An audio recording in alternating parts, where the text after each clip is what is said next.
সাবিহা, এই সাবিহা, আসছি। তাড়াতাড়ি আসো। কি হয়েছে, এত জোরে ষাঁড়ের মতো চিল্লাও কেন? চিল্লাই কি আর সাধে? আমার নীল ব্লেজার কোথায় রাখছো? কেন? এই তো কাবার্ডে রাখছি। চোখে কম দেখো নাকি? কি? আমি চোখে কম দেখি? তা না তো কি, চোখের সামনে কাপড় রেখে বলছো কাপড় কোথায়? আচ্ছা ম্যাডাম, আমার ভুল হয়েছে। এবার তানসিবকে নাও কোলে। আমার ছেলে তানসিব। কোথাও যাবে নাকি? অফিসের কাজে সিলেটের বাইরে যাব। কখন আসবে? আমার কিন্তু একা ভয় করে। রাতেই ফিরে আসবো, চিন্তা করো না। আমার আব্বুটার দিকে খেয়াল রাখিও। তোমার বলতে হবে না, আমার ছেলের খেয়াল আমি রাখবো। না তো অন্য কেউ রাখবে নাকি? তোমার সাথে কথাই পারা যায় না। আচ্ছা, আমার দেরি হয়ে যাচ্ছে, আমি গেলাম। এই বলে আমার ছেলে আর ছেলের মাকে আদর দিয়ে চলে এলাম বাহিরে। বাহিরে এসে গাড়ি বের করে স্টার্ট দিয়ে চলে গেলাম অফিসের উদ্দেশ্যে। যেতে যেতে আপনাদেরকে পরিচয় দিয়ে দেই, আমি শাহিদ আহমেদ, বাসা সিলেট, সরকারি একটা চাকরি করি। আর এতক্ষণ যাদের সাথে বকবক করলাম তারা হলো আমার বউ সাবিহাতুল সাভা, ডাকটাম সাভা। আর আমাদের একটা কলিজার টুকরা হলো তানসিব, আমাদের ছেলে, বয়স 3 বছর। আর কিছু অজানা থাকুক, গল্পের সাথেই থাকুন, সব কিছু জানতে পারবেন। আপনাদের সাথে পরিচয় হতে হতে আমি চলে এলাম অফিসে। এসে ভিতরে চলে গেলাম, গিয়ে কিছু দরকারি জিনিসপত্র নিয়ে চললাম সেই গন্তব্যে যেখানে কাজে যাচ্ছি। প্রায় 4 ঘন্টা জার্নি করে এসে পৌঁছালাম এখানে। গাড়ি থেকে নেমে সোজা চলে গেলাম ভিতরে। মূলত এখানে আসা একটা জরুরি মিটিংয়ের জন্য। আমি আসার পর আমাকে এই অফিসের সবাই মেহমানদারি করলো। আমি নাস্তা করলাম, একটু পর তাকিয়ে থাকলাম, দুপুর হয়ে গেছে। তাই মিটিং শুরু হয়ে গেল। আমাদের অফিস থেকে আমরা 2 জন এসেছি, আমি আর আমাদের আরেক কাজিন। মিটিং শেষ করে সব কিছু ড্রিল করে চললাম বাড়ির উদ্দেশ্যে। চলে এলাম বাসায় রাহিনকে নামিয়ে দিয়ে। গাড়ি পার্ক করে দরজায় এসে কলিং বেল দিলাম। একটু পর সাবিহা এসে দরজা খুলে দিল। আমি ভিতরে চলে গেলাম, গিয়ে ফ্রেশ হয়ে বের হলাম। আমার ছেলের কাছে আসলাম আর সাবিহা চলে গেল রান্না করতে। তানসিব, আব্বু, এই তো আব্বু চলে এসেছি। এটা বলে আমার ছেলেকে চুমু দিলাম আর আমার ছেলেকে আমার বুকে বসিয়ে রাখলাম। আমার ছেলেও আমার ঠোঁটে চুমু দিচ্ছে আর বুকে তার নরম মসৃণ আঙুল দিয়ে নাড়াচাড়া করছে। খেয়াল করে দেখলাম সাবিহা রুমে আসছে। ভাবলাম একটু মজা করি, তাই আমার ছেলেকে বললাম, তানসিব, তোমার আম্মু কি আদর করে না তোমাকে? আমার ছেলে শুধু মাথা নাড়ালো, হ্যাঁ সম্বোধন করলো। আমি পরে জ্বালানোর জন্য বললাম, কি, তোমার আম্মু একটু আদর করে না তোমাকে? আহা, কি সুন্দর সত্যি কথা বললাম। কি? আমি আদর করি না? আব্বু তোমারে কি আদর করি না? তানসিব, না, তুমিও একটু আদর করো না ছেলেকে, তাই না বাবা? আমার ছেলেকে উদ্দেশ্য করে বললাম, সেও মাথা নাড়ালো। হায় আল্লাহ, কি মিথ্যা কথা রে বাবা। যেমন বাপ তেমন ছেলে, দুজনে এরকম কি সুন্দর করে মিথ্যা কথা বলে।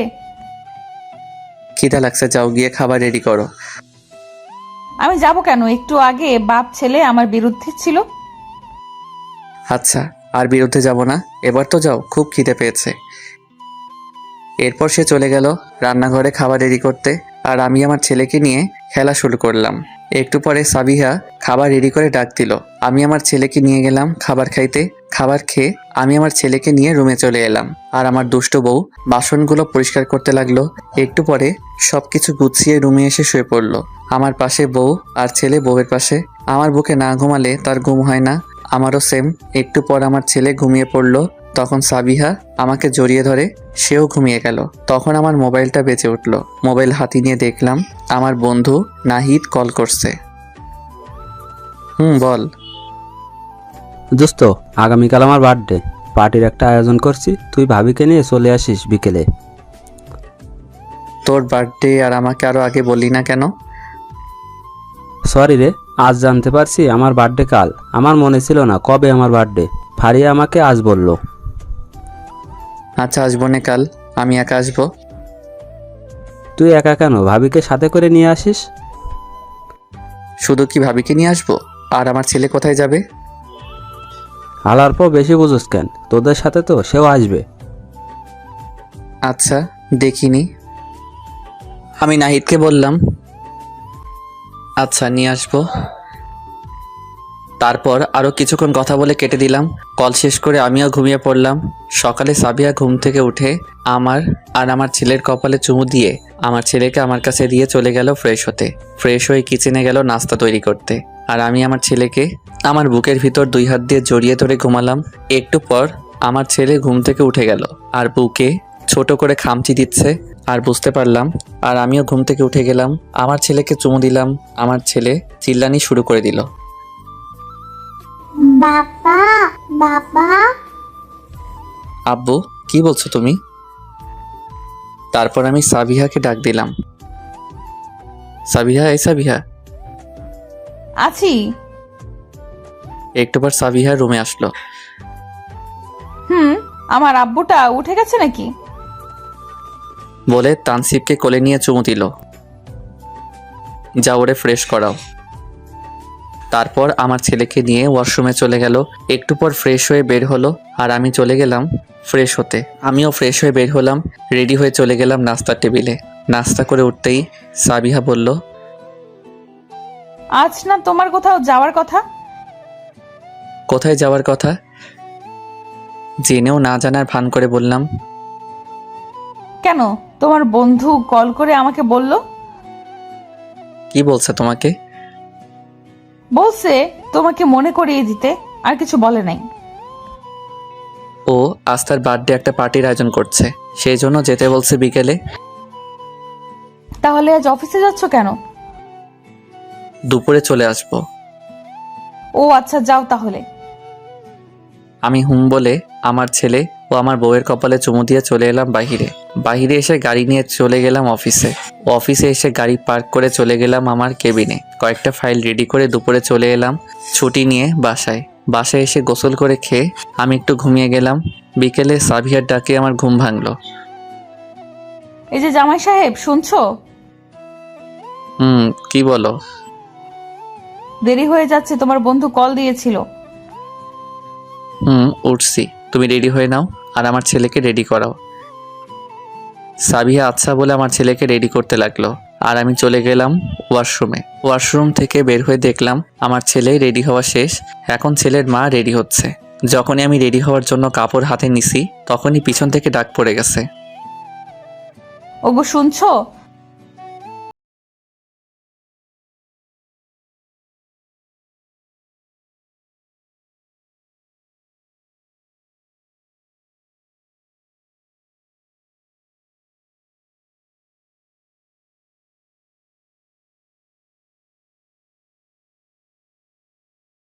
আচ্ছা বলে তার কাছে গিয়ে শাড়ির কুচিটা ঠিক করে দিলাম আর মাথায় হিজাবের সেফটি পিনগুলো লাগিয়ে দিলাম। এরপর সেও আমাকে রেডি করিয়ে দিল, শুধু শার্টটা আর ব্লেজারটা পরাই দিছে। এরপর আমি আমার বউ ও ছেলেকে নিয়ে চলে গেলাম নাহিদের বাসায়। চলে এলাম নাহিদের বাসায়। আমরা ভিতরে গিয়ে দেখলাম বাসা খুব সুন্দর করে সাজানো হয়েছে। হবে না কেন, ধনী বাবার একমাত্র ছেলে। অনেক দূর দূরান্ত থেকে গেস্টরা আসছে পার্টিতে। আমরা ভিতরে গিয়ে আঙ্কেল প্লাস আন্টির সাথে মিট করলাম। একটু পর আয়োজন শুরু হয়ে গেল। নাহিদ কেক কাটলো আর আমি তাকে প্রথম খাইয়ে দিলাম। পরে সে আমাকে, সাবিয়াকে, ফারিয়াকে, তার মা বাবাকে খাইয়ে দিল। পরে আমি সাবিয়াকে আর আমার ছেলেকে একটা চেয়ারে বসালাম আর আমি নাহিদের সাথে কিছু জরুরি কথা বলার জন্য এক সাইডে নিয়ে গেলাম। জরুরি কথাটা আপনাদের না জানলেও চলবে। হঠাৎ করে 2টা ছেলে এসে সাবিহার পাশে বসে পড়ল। হাই সুন্দরী, কেমন আছো? আপনারা কারা আর এখানে বসছেন কেন? অন্য পাশে গিয়ে বসেন। তোমার মতো সুন্দরী ললনা থাকতে অন্য পাশে গিয়ে বসে মন ভরবে না। এদের কথা শুনে আমার মাথা খারাপ হয়ে গেল। রাগে চোখ আগুনের মতো লাল হয়ে গেছে। কিন্তু নিজেকে সামলে দেখলাম তাদের কাহিনী কত দূর আগাতে পারে পরে দেখাবো। আমার বউয়ের সাথে এমন বাজে কথা বলার শাস্তি। কি বলছেন আপনারা? আপনাদের ঘরে কি মা বোন নাই? যত সব ফাউল। তখন সাথে সাথে দ্বিতীয় ছেলেটা আমার বউয়ের হাত ধরে ফেললো আর বলল, তোমারে আমাদের খুব ভালো লাগছে, আমাদের সাথে একটু সময় কাটাবে? আমি আর সহ্য করতে পারলাম না। এবার আমার আসল রূপটা ওদের সামনে বের করতে হবে। আমি গিয়ে লাথি মেরে দুটাকেই সোফা সহ ফেলে দিলাম। নিচে আমার এতটাই রাগ উঠছে যে কোনো দিকে খেয়ালই নাই। আমার রাগ উঠলে আমি নেশাখরের মতো হয়ে যাই। কোনো হুঁশ থাকে না। সেই সময় কি করি নিজেও জানি না। তারপর পাশে চেয়ে দেখলাম পাইপ আছে সিঁড়ির নিচে। সেখান থেকে গিয়ে পাইপ এনে দুটাকেই মারতে শুরু করলাম। কুত্তার বাচ্চারা, তোরা আমার বউকে খারাপ টিস করিস? সাইদের বউকে খারাপ কথা বলার সাহস কি করে পেলি? তোদের আজ জ্যান্ত পুঁতে ফেলবো মাটিতে। মারছি আর বলছি, কিন্তু এরা মার খেয়ে শুধু কুকরাচ্ছে আর চিৎকার করছে ব্যথায়। ভাই, আমাদের মাফ করে দিন। আমরা আর জীবনেও কোনো মেয়ের সাথে এমন করব না। ব্যথায় চিৎকার করছে আর বলছে, কিন্তু আমি তাদের কথার তোয়াক্কা না করে আবার দুটোর বুকের উপরে পাড়া দিয়ে ধরলাম। এমন কিছু হবে এখানে, এটা কেউ আশা করেনি। সবাই স্ট্যাচু হয়ে দাঁড়িয়ে আছে। ভয় পেয়ে আমার বউও অনেকটা ভয় পেয়েছে। সে আমার এমন ফেস বা রাগ কোনোদিন আর দেখে নাই। তখন নাহিদের আব্বু বললেন, এই তোমরা যাও, ওকে আটকাও, না হলে দুজনকেই মেরে ফেলবে।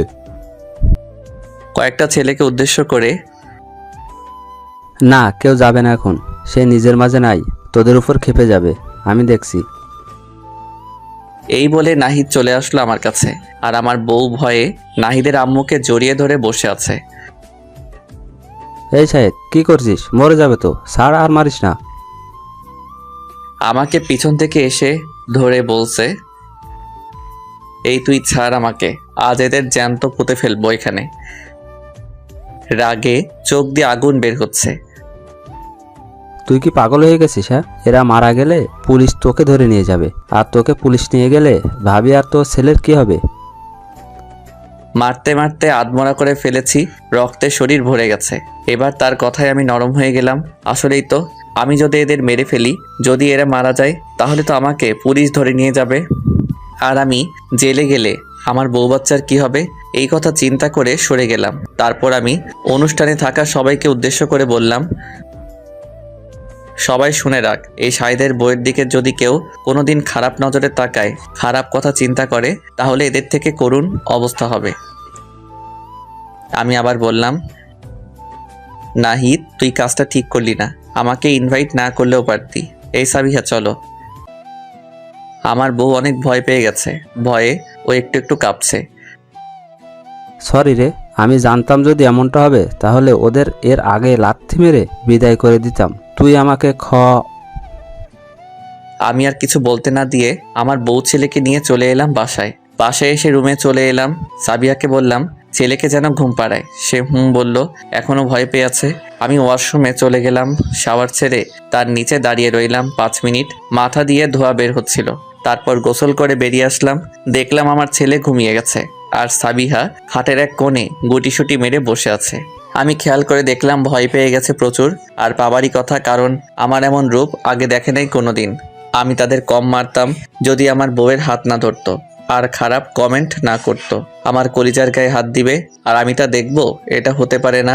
আমার নিজের জীবন থেকেও বেশি ভালোবাসি আমার আল্লাহকে, রাসূলুল্লাহ সাল্লাল্লাহু আলাইহি ওয়াসাল্লাম।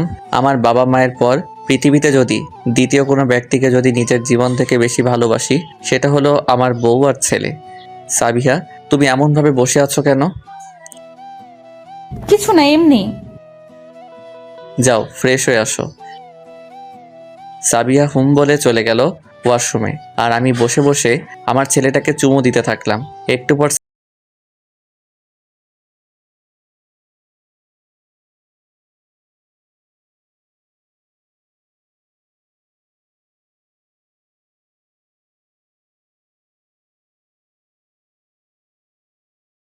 না কোনোদিন, সবগুলো জ্বালিয়ে দেব। দেখলে তো আজ শাড়ি পরায় কত খারাপ মন্তব্য করলো। এখন চিন্তা করে দেখো, যারা এর থেকে বেহায়া পোশাক পরে ঘোরাঘুরি করে, তাদের দিকে মানুষ কোন চোখে তাকায়। তুমি অন্য সব দিন বোরকা নিকাব পরছো, কেউ তোমাকে বাজে মন্তব্য করে নাই। আজ শাড়ি পরে কত বাজে মন্তব্য করলো। এখন খেয়াল করে দেখো কত মা বোনের ইজ্জত নষ্ট হচ্ছে। প্রতিদিন কেন ধর্ষণ বাড়ছে দেশে। বেহায়া পোশাক মহিলাদের কত নিচুতে নিয়ে গেছে। যেখানে বলা হয়েছে মহিলারা ঘরের রানী, সেখানে বেহায়া পোশাক পরার কারণে রাস্তার কুকুর বানিয়ে দিচ্ছে মানুষ। শাড়ি জ্বালাবা কেন? শাড়ি বাসায় পরবা, ওকে? আচ্ছা। এবার কান্না থামা, ও তো পাগলি। এটা বলে কপালে চুমু দিয়ে শক্ত করে জড়িয়ে ধরে ঘুমিয়ে পড়লাম। সেও আমাকে শক্ত করে জড়িয়ে ধরে ঘুমিয়ে পড়লো। সকালে সাবিয়া ঘুম থেকে উঠে ফ্রেশ হতে ওয়াশরুমে চলে গেল। আমার ছেলেকে আমার পায়ে মানে আমার বুকের সাথে লাগিয়ে শুয়ে রাখলো। ছেলে আমার একটু পর ঘুম থেকে উঠে নির্যাতন শুরু করলো আমার উপর। সাবিহা ফ্রেশ হয়ে বের হয়ে দেখলো তানসিব উঠে আমার বুকের উপর লাফাচ্ছে, আর আমি আটকাতে পারছি না। আমার অবস্থা একদম কাহিল। এটা দেখে সাবিহা হাসতে হাসতে শেষ। কি গো এমন করতেছো কেন? আরে কিছু না, আরে নিয়ে যাই ওয়াশরুমে। বাবা লাফায়ও না, তোমার আপু ব্যথা পাবে। আব্বু যাও ফ্রেশ হয়ে আসো, তোমার আম্মুর সাথে যাও বাবাই। তারপর সাবিহা তানসিবকে ফ্রেশ করিয়ে নিয়ে আসলো আবার রুমে। আমিও ফ্রেশ হয়ে এসে আমার ছেলেকে নিয়ে খেলা শুরু করে দিলাম, আর সাবিহা চলে গেল রান্না করতে কিচেনে। আজ অফিস বন্ধ, এজন্য ছেলেকে নিয়ে খেলা শুরু করলাম। 20 মিনিট পর সাবিহা ডাক দিল নাস্তা করার জন্য। আমি আমার ছেলেকে নিয়ে চলে গেলাম নাস্তার টেবিলে। নাস্তা শেষ করে আমি আমার ছেলেকে নিয়ে একটু বাইরে যাওয়ার জন্য যখন দরজার কাছে আসলাম, এরই মধ্যে কলিং বেল বেজে উঠল। আমি বললাম, এই অসময়ে আবার কে আসলো? আমি দরজা খুলতেই দেখি নাহিদ আর তার আম্মু দরজার সামনে দাঁড়িয়ে আছে। আসসালামু আলাইকুম আন্টি, কেমন আছো? ওয়ালাইকুম আসসালাম। আলহামদুলিল্লাহ ভালো, তুই কেমন আছিস? আলহামদুলিল্লাহ ভালো। নাহিদ কেমন আছিস? নাহিদকে উদ্দেশ্য করে বললাম। সে বলল, ভালো আছি। বৌমা কেমন আছে? আর আমার দাদু ভাইটা কেমন আছে? আমি বললাম ভালো। তারপর আমি তাদের ভিতরে নিয়ে গেলাম। আন্টি আমার কোল থেকে তানসিবকে নিলেন তার কোলে। আন্টি ভিতরে গিয়ে দেখলেন সাবিহা প্লেটগুলো পরিষ্কার করে এনে টেবিলে রাখছে। সাবিহা সাবিহা দেখো কারা এসেছে। সাবিহা নিচের দিকে তাকিয়ে প্লেটগুলো টেবিলে রাখছিল। আমার ডাক শুনে তাকিয়ে দৌড়ে চলে গেল, গিয়ে সালাম করে আন্টিকে জড়িয়ে ধরল। কেমন আছো আন্টি? এরপর নাহিদকে বলল, ভাইয়া কেমন আছো? নাহিদ বলল, আলহামদুলিল্লাহ ভাবি, ভালো। আপনি? আলহামদুলিল্লাহ ভালো। আন্টি সালামের উত্তর দিয়ে বললেন, আলহামদুলিল্লাহ ভালো, তুই কেমন আছিস মা? তারপর ছেড়ে দিয়ে বলল, আলহামদুলিল্লাহ ভালো। হঠাৎ করে আসলে যে আজ? কেন, আসতে পারি না নাকি? আরে আমি সেটা বলছি নাকি, বলছি এত সকালে আসলে যে। কাল তোরা এভাবে চলে আসলি, এর জন্য আমার মনটা মানেনি, তাই দেখতে আসছি। সাবিহা ওহ বলে চুপ হয়ে গেছে। তখন নাহিদ আমাকে বলল, সরি দোস্ত, আসলে আমি জানতাম না এমনটা হবে। আমাকে মাফ করে দিস। আরে সমস্যা নাই, এখানে তোর দোষ নেই, দোষ ওই দুইটার।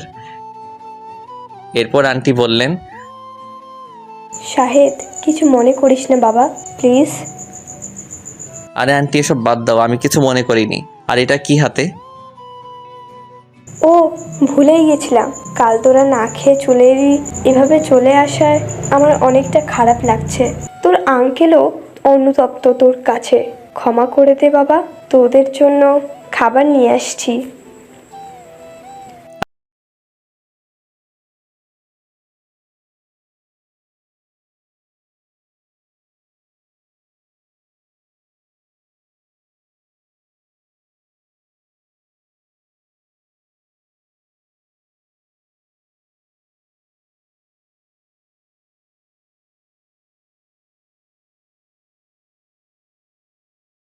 এটা নিতে আর নাস্তা আনতে। পরে সে নিয়ে গেল কিচেনে। আন্টি নাহিদ বলছিল নাস্তা করবে না, নাস্তা করে আসছে, কিন্তু আমি তাদের কোনো কথা শুনিনি। তারা আমার জেদের কাছে হার মানলো। আমরা বসে বসে কথা বলছিলাম, এরই মধ্যে সাবিয়া নাস্তা করার জন্য ডাক দিল। আমরা চলে গেলাম নাস্তার টেবিলে। নাস্তা করে নাহিদ আর আন্টি চলে গেল। দুপুরে খেয়ে যাওয়ার জন্য বলছিলাম, বাট থাকেনি। বলল আঙ্কেল বাসায় একা রয়েছেন। আমি বললাম আঙ্কেলকে ফোন করে আসতে বলি, কিন্তু আন্টি রাজি হয়নি। কি আর করা। তারা চলে যাওয়ার পরে আমি আর আমার ছেলেকে নিয়ে বাইরে গেলাম না, কারণ আজানের সময় হয়ে যাচ্ছে, নামাজে যেতে হবে। প্রায় 40 মিনিট পর আজান দিয়ে দিছে। আমি গোসল করে বেরিয়ে আসলাম রুমে। এসে দেখলাম সাবিহা আমার পাঞ্জাবি, টুপি, আতর, ঘড়ি খাটের উপর রাখছে। এরপর সে আমাকে রেডি করাতে লাগলো। শুক্রবারে সে আমাকে রেডি করিয়ে দেয়। বউ পাঞ্জাবি, টুপি, ঘড়ি পরিয়ে দিল।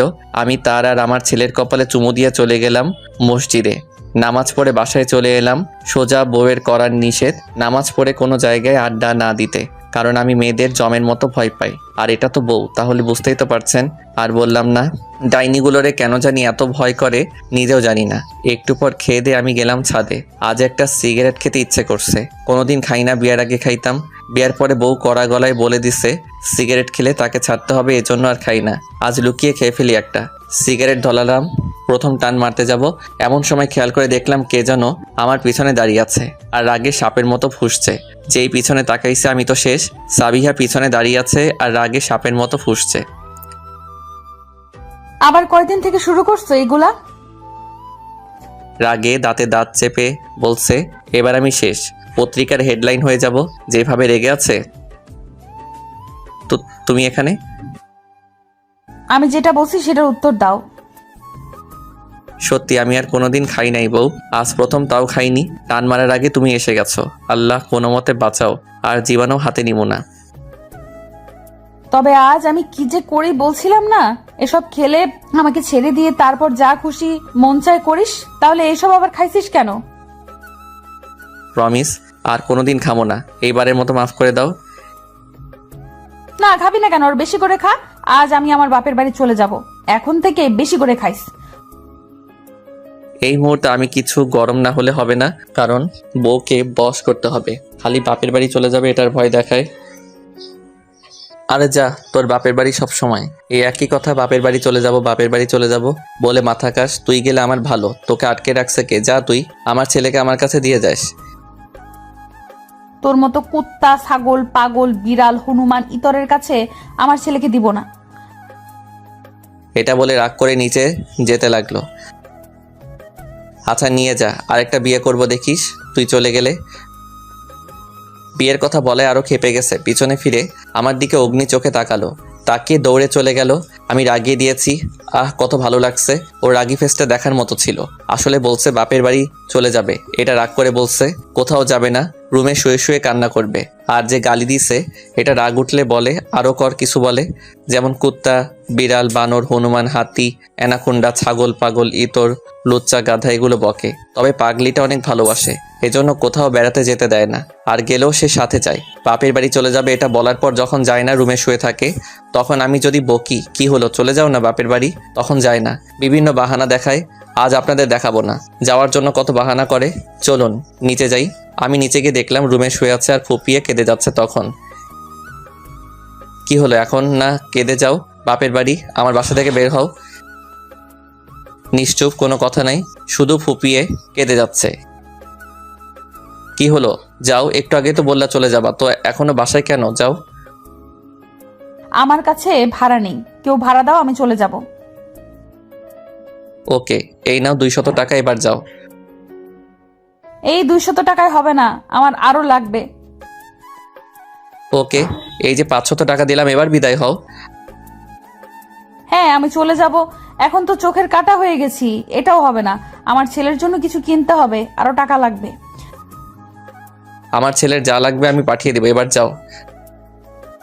তারপর হুম বলে শোয়া থেকে উঠে আমাকে ধাক্কা মেরে সরিয়ে ব্যাগ গুছিয়ে যেতে লাগলো। আমিও বললাম তোমার একটু এগিয়ে দিয়ে আসি। এটা বলার পরে মনে হয়েছে গিলে খেয়ে ফেলবে, যেভাবে তাকাইছে। আমি তার সাথে হেঁটে যেতে লাগলাম। রুম থেকে বের হয়ে গেছে, ব্যাগ আর ছেলেকে নিয়ে এবার বলতে শুরু করলো, মানুষ এত স্বার্থপর, খারাপ, গাধা, অসভ্য, ইতর, বিবেকহীন হয় কিভাবে? কেউ চলে যাচ্ছে আর সে একটাবারও আটকানোর চেষ্টা করছে না, বিবেকে একটু বাধা দেয় না। এটা বলতে বলতে দরজার সামনে চলে এসেছে, আমিও সাথে আসছি। তোমার এত জ্ঞান দিতে হবে না, যাও তো। এই কথা বলাই তো মনে হয় আমি বড় কোনো অপরাধ করে ফেলছি। যেভাবে খেপেছে, আপনারা নিজেই দেখেন কি বলছে। কি আমি জ্ঞান দেই তোমারে? এই তোমারে কোন সময় জ্ঞান দিয়েছি বলো? আমার কথা তোমার এখন খারাপ লাগে, আমি পুরনো হয়ে গেছি তাই না? এজন্য আমার কথা তোমার বিরক্তি লাগে। দাঁড়িয়ে ঝগড়া শুরু করে দিছে। আমি জানি দরজার বাহিরে যাবে না, এই জন্য না যাওয়ার জন্য নিচ থেকে আমার সাথে ঝগড়া আরম্ভ করছে। এত বকবক না করে বাপের বাড়ি চলে যাও, দাঁড়িয়ে আছো কেন? বউ আমি জানি তুমি যাবে না, তাই একটু খেপাই, রাতে আবার অভিমান ভাঙামো। থুর, সর, আমি যাব না কোথাও। আমারে সরিয়ে চলে গেল আবার ভিতরে। আমি কি আর করবো, দাঁড়িয়ে হাসতে লাগলাম বউয়ের পাগলামি দেখে। আমি আর রুমে গেলাম না, বাহিরে চলে গেলাম একটু আড্ডা দিতে, কারণ অনেক দিন আড্ডা দিই না। আমি নাহিদকে ফোন করে কফি শপে আসতে বললাম। আমি কফি শপে বসে আছি, একটু পরে নাহিদ আসলো, এসে হ্যান্ডশেক করলো, বলল কি খবর। আমি বললাম আছি। আর সাবিয়াকে আবার রাগিয়ে দিয়েছি, সে জানে কয়েকদিন পর পর আমি এমন করি সাবিয়ার সাথে। শালা তুই একটা জিনিস ভাই, কয়দিন পর পর ভাবিকে রাগাস কেন? আমার ভালো লাগে তারে খেপাতে, বাট আজ বেশি রেগে আছে। আদর করিও, ভালোবাসা দিয়া রাগ কমাইও। হালার হালা লুচ্চা, আমি আমার বউরে ভালোবাসবো, আদর করবো, তাতে তোর কি? এইভাবে অনেকক্ষণ আড্ডা দিলাম, সন্ধ্যা হয়ে গেছে, তাই আমি আর নাহিদ উঠে আসলাম। সে চলে গেল তার বাসায়, আমি আমার বাসায়। বাসায় এসে কলিং বেল দিলাম, সাবিহা দরজা খুলে দিয়ে চলে গেল। আমার সাথে কথা না বলে আমিও রুমে চলে গেলাম। গিয়ে দেখলাম আমার ছেলেকে ফিডার খাওয়াচ্ছে। আমি গিয়ে খাটে উঠলাম, উঠতে সে নেমে চলে গেল রুম থেকে। বুঝে গেছি আজ বেশি অভিমান করছে, এই জন্য কোনো কিছু না বলে রুম থেকে চলে গেল রান্না করতে। এতক্ষণ আমার অপেক্ষায় ছিল, আমি আসলে তানসিবকে রেখে রান্না করতে যাবে। কি আর করা, ছেলেকে নিয়ে খেলতে লাগলাম, আর ছেলে তো আমার চিল্লাতে ব্যস্ত। বাবা, হাসি দিচ্ছে, খুব কিউট লাগছে। এই তো বাবা আমি। তোমার আম্মু কি তোমারে বকছে? মাম্মা, তোমার আম্মু তোমারে বকা দেয়নি? এটা বলার পর চুপ হয়ে আছে, শুধু আমার দিকে চেয়ে আছে। আমি সাবিয়াকে আবার রাগানোর জন্য জোরে বললাম, যাতে কিচেন থেকে শুনতে পাই। কি বুদ্ধি, আমার প্রশংসা করতে হবে আমার বুদ্ধি। কি, তোমার আম্মু বকে তোমারে? আচ্ছা বাবা, তুমি মন খারাপ করিও না, এটা ডাইনি রাক্ষসী, বুঝছো? বলছি আর মনে মনে হাসছি। ওরে বাবা, রান্না শেষ করে দেখলাম রুমে এলো এসেই। কি মিথ্যুক, যেমন বড়টা তেমনি ছোটটা হইছে। আর কিছু বললাম না, এটা বলে নাট বল্টু টাইট করে দিছে। তানসিবকে আমার কাছে থেকে ঝাপটা মেরে নিয়ে চলে গেছে। আবার একটু পরে আসলো, বুঝলাম কি জন্য নিচে ওরে খাওয়ানোর জন্য, তো খাইয়ে আবার রুমে নিয়ে এসে ঘুম পাড়িয়ে দিল। আমি মোবাইল টিপাতে ব্যস্ত, একটু পর বলল, কারো যদি খিদা লাগে তাহলে আসুক, না হলে পরে আর বেড়ে দিতে পারবো না। আমি কোনো কথা বলছি না, শুনেও না শোনার ভান করে বসে আছি। যতক্ষণ না পর্যন্ত আমাকে সুন্দর করে বলবে ততক্ষণ এইভাবেই বসে থাকবো। আবার বলল, বাট আমি কোনো ভ্রুক্ষেপ না করে নিচের দিকে চেয়ে মোবাইল টিপছি। এবার রেগে গেছে। কি হলো, কথা কি কান দিয়ে যায় না নাকি? আমি কোনো কথা বলছি না, শুনেও না শোনার ভান করে বসে আছি আর মনে মনে হাসছি। এবার যেটা করলো সেটার জন্য আমি মোটেও প্রস্তুত ছিলাম না। সাবিয়া ঝাপটা মেরে মোবাইল নিয়ে খেটে ছুঁড়ে মারলো আর হাতে ধরে টেনে নিয়ে চলে গেল টেবিলে জোরে বসিয়ে দিয়ে খাবার বেড়ে দিল। আমি খেতে লাগলাম, সেও খাচ্ছে। খেয়ে আমি রুমে চলে এলাম আর সাবিয়া সব গুছিয়ে আসলো। রুমে এসে ছেলের পাশে গিয়ে শুয়ে পড়লো। আমি তো মনে মনে হাসছি, জোরে হাসতেও পারছি না, আবার খেপে যাবে। আমি লাইট অফ করে তার পাশে গিয়ে শুয়ে পড়লাম। শুয়ে জড়িয়ে ধরে বললাম, বউ রাগ করো না, আমি এসব মজা করছি, আর জীবনেও সিগারেটের ফিল্টারে মুখ লাগাবো না। ছাড় বলছি আমাকে, শয়তানি তোর লুচ্চা হাতি। এগুলো বলছে আর ছাড়ানোর চেষ্টা করছে। কেউ কি স্বামীকে এভাবে বলে? ভালো হবে না বলছি, ছাড়ো আমাকে। যতক্ষণ না অভিমান ভাঙছে ততক্ষণ ছাড়বো না। আমি অভিমান করি না কারোর উপর, ছাড়ো বলছি আমাকে। ছাড়ানোর চেষ্টা করছে, বাট কাজ হচ্ছে না। আমার বউকে জড়িয়ে ধরছি, তাতে কার কি? তখন বলছো বিয়া করবা, আরেকটা যাও তার কাছে গিয়ে জড়িয়ে ধরো। আরে পাগলি, এটা তো আমি মজা করে বলছি, তোমারে খেপানোর জন্য। তুমি ছাড়া এই মনে আর কারো জায়গা নেই, বুঝলা পাগলি বউ? ইস, ছাড়ো তো, আমার ছেলে জেগে যাবে। ধুর, উঠবে না এবার। তো অভিমানটা ভাঙো আর অভিমান করে থেকো না। আর কোনোদিন এমন করবো না। এই যে তোমার কান ধরলাম। ইস, ছাড়ো ছাড়ো বলছি, আমার অভিমান ভেঙে গেছে আর আমার কান ধরছো কেন? ও সরি, এই যে কান ধরলাম, আর করবো না। এবার আমার দিকে ঘোরো। কেন আমার সাথে এমন করো? জানো না আমি এসব মজা পছন্দ করি না। আর কোনোদিন সিগারেট খাওয়া না, প্রমিস করো, তাহলে আমার অভিমান ভাঙবে। এই যে প্রমিস করলাম, আর কোনোদিন সিগারেট খাবো না। এবার হইছে? সাবিয়া বলে আমার দিকে ফিরে জড়িয়ে ধরলো। আমিও শক্ত করে জড়িয়ে ধরে পাড়ি জমালাম ঘুমের দেশে। সকালে কারো ডাকে আমার ঘুম ভাঙলো। দেখলাম সাবিহা ডাকছে। এই যে শুনছেন, বলো কি হয়েছে? উঠো, নাস্তা করবে। আমি উঠলাম। উঠে দেখলাম আমার ছেলেও আজ সকালে উঠে গেছে। আমি উঠে আমার ছেলেকে পাপ্পি দিয়ে ফ্রেশ হতে ওয়াশরুমে চলে গেলাম। ফ্রেশ হয়ে বের হয়ে রেডি হয়ে নাস্তা করার জন্য ডাইনিং টেবিলে চলে গেলাম। গিয়ে নাস্তা করে বউ আর ছেলের কপালে চুমু দিয়ে অফিসে যাওয়ার জন্য বের হতে যাব, এমন সময় সাবিহা ডাক দিল। ডাক দিয়ে বলল তানসিবের ডাইপার নাকি শেষ হয়ে গেছে। আমি বললাম আসার সময় আনবো বলে চলে গেলাম অফিসে। অফিসে বসে কাজ করছি, এমন সময় পিয়ন চাচা এসে বলল বস নাকি আমারে ডাকছে। আমি বললাম যাচ্ছি। বসের কেবিনে গিয়ে নক করে ভিতরে গেলাম। বস আমাকে ডাকছিলেন। বসের নাম শরীফ খান। বাবা, তোমাকে ডাকছিলাম। আমার বস আমাকে তার ছেলের মতো মায়া করে, এজন্য বাবা বলে ডাকে। বলেন। আগে আমাকে বস ডাকা বাদ দিতে হবে, আঙ্কেল ডাকতে হবে। আচ্ছা আঙ্কেল বলেন কি জন্য এত জরুরি তলব?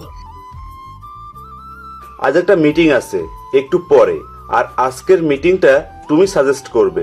আমি তো আর আগের মতো নাই শরীর, তাই এখন থেকে মিটিং তুমি হ্যান্ডেল করবে। ওকে? ওকে, আমি আমার সাধ্যমতো চেষ্টা করব সেরাটা করার। এই তো গুড। তোমার মতো আর কাউকে আমি আজও পাইনি, এজন্য তোমার প্রতি আমার অনেক আস্থা।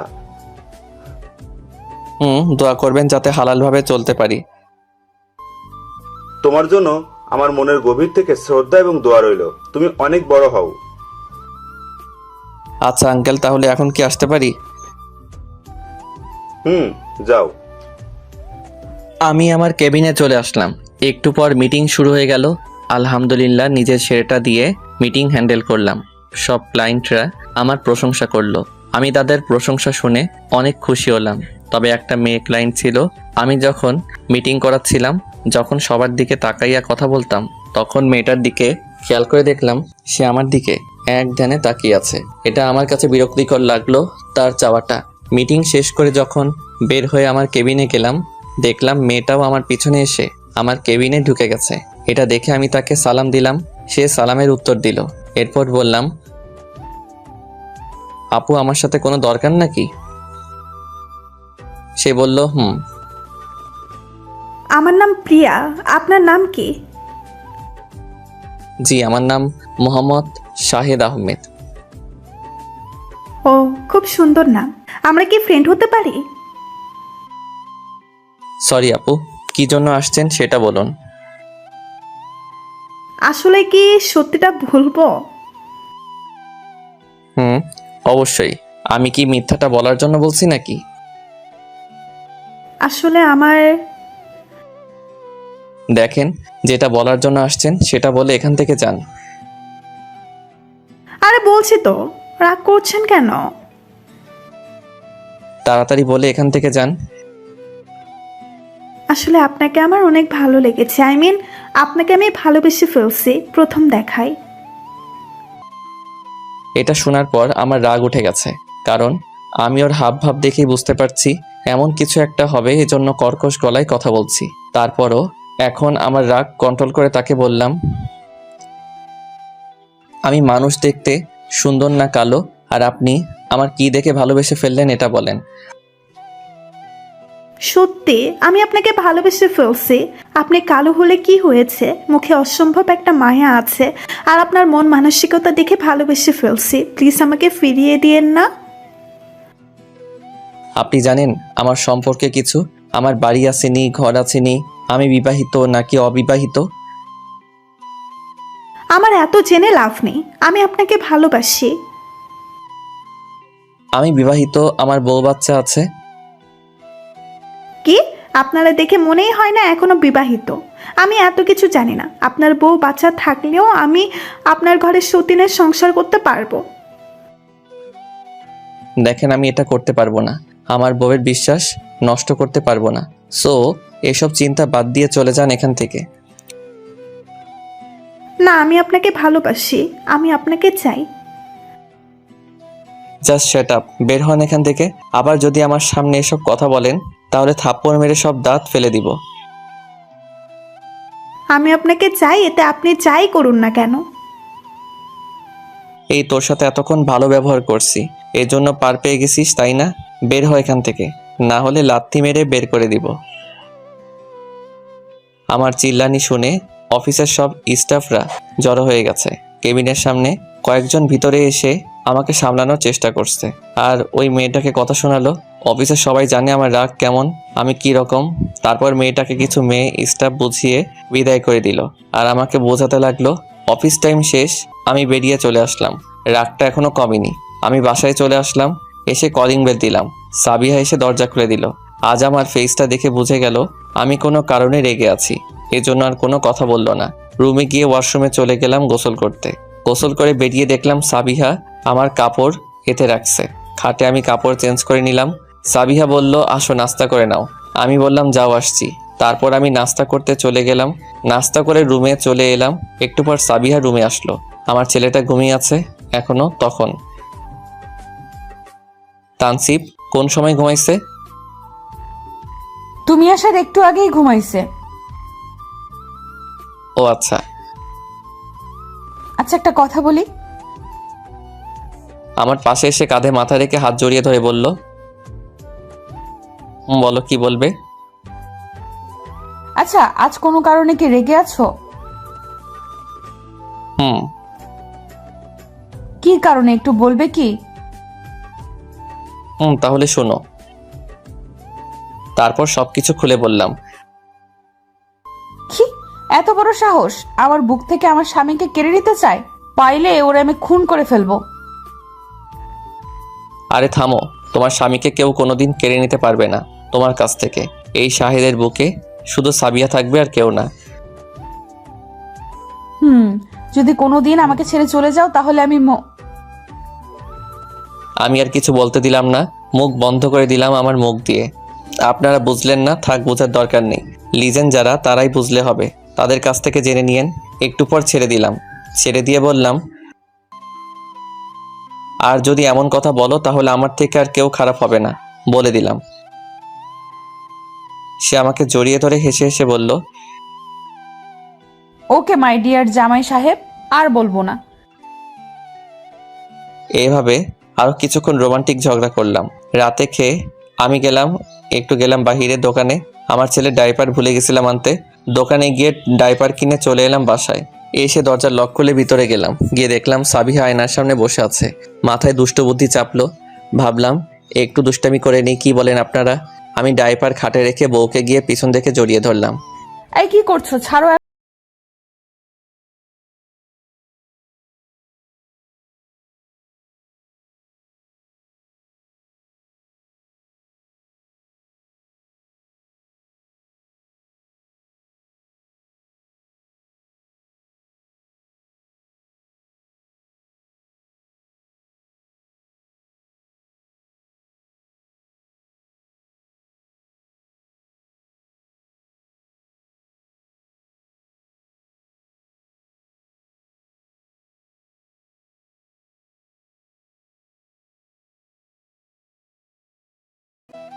তারপর তাকে কোলে তুলে নিলাম।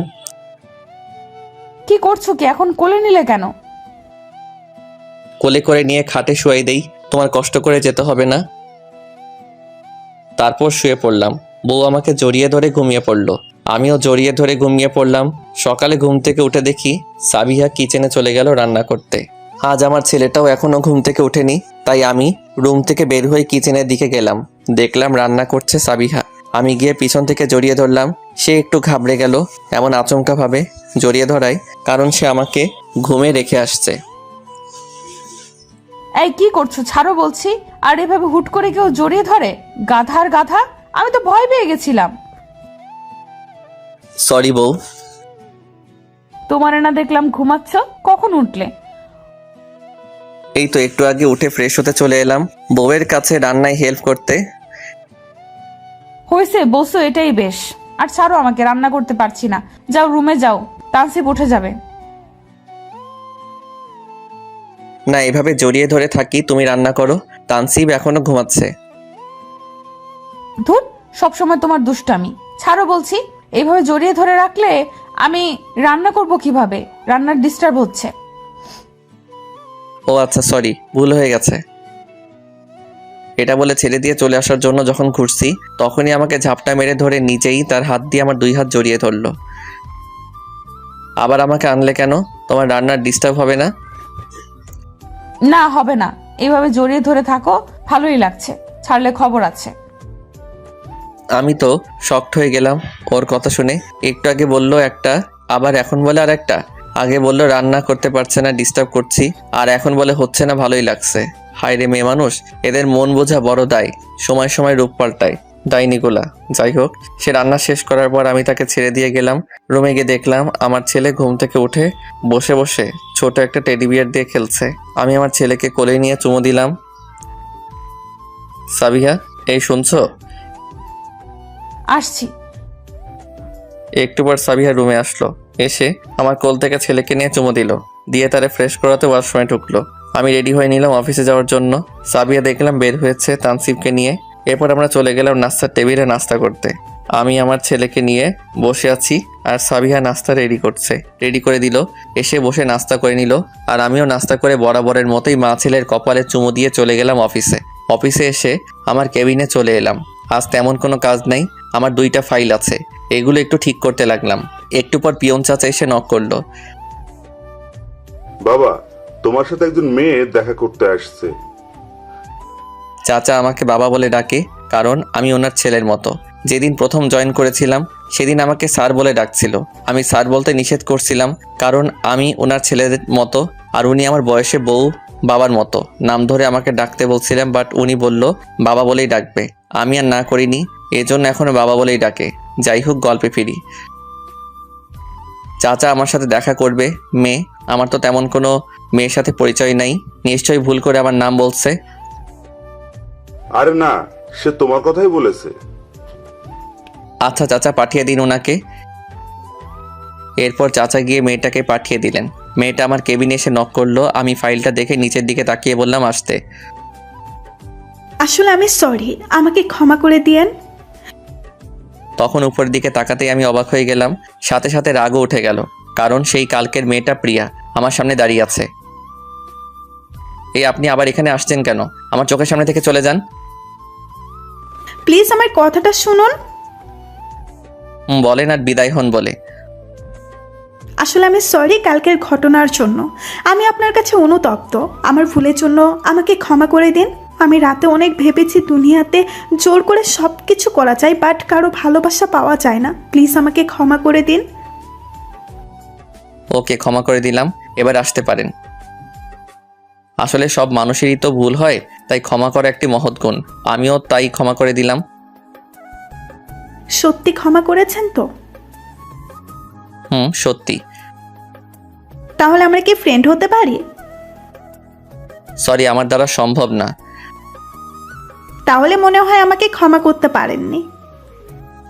আমি ফ্রেন্ড বানাতে পারবো না, কিন্তু বোন বানাতে পারবো। আমি রাজি। তারপর বোন বানিয়ে দিলাম, আর কিছুক্ষণ কথা বলে সে চলে গেল। আমার কাজ শেষ। আঙ্কেলের কাছ থেকে ছুটি নিয়ে নিলাম। আঙ্কেলের কাছ থেকে ছুটি নিয়ে বাহিরে এসে সাবিয়াকে ফোন দিয়ে বললাম আমি আসছি, খাবার যেন রান্না করে রাখে। ফোন কেটে দিয়ে দোকানে চলে গেলাম। গিয়ে আইসক্রিম, কয়েকটা রজনীগন্ধা গোলাপ কিনে নিয়ে বাসায় চলে এলাম। আজ বউকে সারপ্রাইজ দিব, কয়েকদিন থেকে আইসক্রিম এনে দেইনি। আমি বাসায় এসে কলিং বেল দিলাম। সাবিয়া এসে দরজা খুলে দিল। আমি হাত পিছনে লুকিয়ে বললাম, সাবিয়া, একটা সারপ্রাইজ আছে, চোখ বন্ধ করো। কি সারপ্রাইজ আনছো? আরে বললে কি আর সারপ্রাইজ হবে? চোখ বন্ধ করো আগে। সাবিয়া চোখ বন্ধ করলো। আমি তার পিছনে এসে তাকে জড়িয়ে ধরলাম। পিছন থেকে সে বলল, জড়িয়ে ধরছো কেন? আমি বললাম পাগলি, এবার চোখ খুলো। আমার কথার চোখ খুলে ওয়াও বলে খুশিতে আমার দিকে ফিরে শক্ত করে জড়িয়ে ধরলো। হয়েছে, এবার ছাড়ো আর এগুলো নাও। আমার রাগী বরটা দেখা যায় অনেক রোমান্টিকও হয়ে গেছে। আমার দুষ্টু বউ কম নাকি? এই জন্যই তো গল্পের নামই রাগী বরের দুষ্টু বউ। এরপর ভিতরে গিয়ে রুমে চলে যাব। সাবিহা বলল, তাকে নাকি আজ কোলে করে রুমে নিয়ে যেতে হবে। আমি বললাম আজ না, আরেকদিন। পরে আমাকে কি বলল আপনারা নিজেই দেখুন। আচ্ছা একটা কথা বলো তো, এই হাতি মার্কা বডি বানাইছো কি করে? কেন?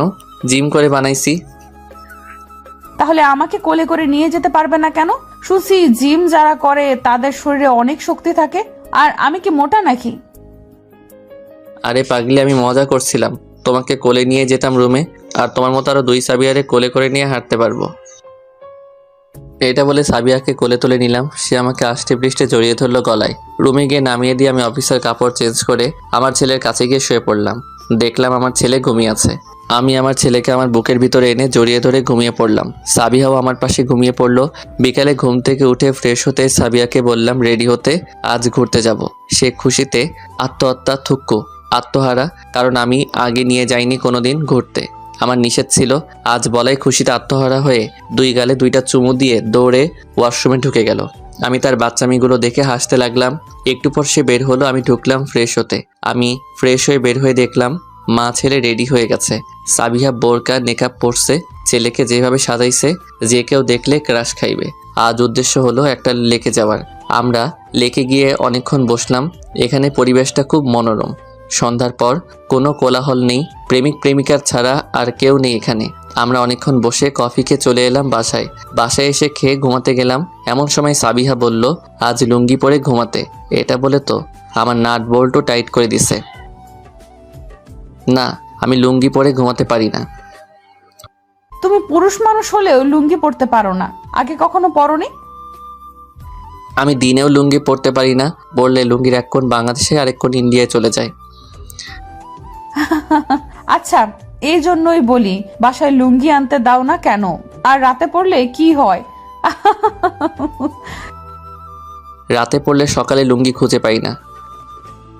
আমি যখন ছোট ছিলাম, মানে তখন বয়স 15 হবে, তখনকার কথা বলছি। একদিন রাতে আমি ব্যাডমিন্টন খেলায় ছিলাম। তখন শীতকাল ছিল। আমি খেলা থেকে এসে কাপড় চেঞ্জ করে লুঙ্গি পরছিলাম। সবাই লুঙ্গি পরে ঘুমায়। তখন ভাবলাম আমিও লুঙ্গি পরে ঘুমাই আজ। যেই ভাবা সেই কাজ। আমি লুঙ্গি পরে লেপের ভেতরে ঢুকে ঘুমিয়ে পড়লাম। ঘুমানোর সময় অনেক আনইজি লাগছিল। এটা তোয়াক্কা না করে মনে মনে বললাম এইভাবে পড়লে অভ্যাস হয়ে যাবে। তখন ঘুম চলে এলো। আমি ঘুমিয়ে গেলাম। সকালে ঘুম ভেঙে গেছে। আমি উঠতে যাব এমন সময় আমার লুঙ্গির কথা মনে হলো। আমি হাত দিয়ে খুঁজতে লাগলাম লুঙ্গি, কিন্তু পাই না। ও মা, আমি তো মনে করছি ক্যাডা নিয়ে গেছে আমার লুঙ্গি। তখন আমি শরমে লেপের ভেতর থেকে বাহির হচ্ছি না। পরে পায়ে কিছু একটা লাগলো, কাপড়ের মতো। আমি সেটা এনে দেখি আমার লুঙ্গি রাতে ঘুমানোর পরে খুলে পায়ের নিচে চলে গেছে। আমি তাড়াতাড়ি পরে নিলাম। আল্লাহ বাঁচাইছে, শরীরের উপরে লেপ ছিল। তখন সেদিন আমার নিজের কাছেই অনেক লজ্জা পাইছি। এরপর থেকে আর কোনোদিন লুঙ্গি পরে ঘুমাতে যাইনি। আমার কথা শেষ করে তার দিকে চেয়ে দেখলাম হাসতে হাসতে মাটিতে গড়াগড়ি খাচ্ছে। মনে হয় বলে ভুল করে ফেলছি। এখন এটা নিচে পচাবে আমারে। কি হলো গো? এভাবে হাসিও না, পেটে ব্যথা হয়ে যাবে। তোমার ছোটবেলার কাহিনী শুনে হাসতে হাসতে আমার পেট ব্যথা হয়ে গেছে। আচ্ছা, আর হাসা লাগবে না। অনেক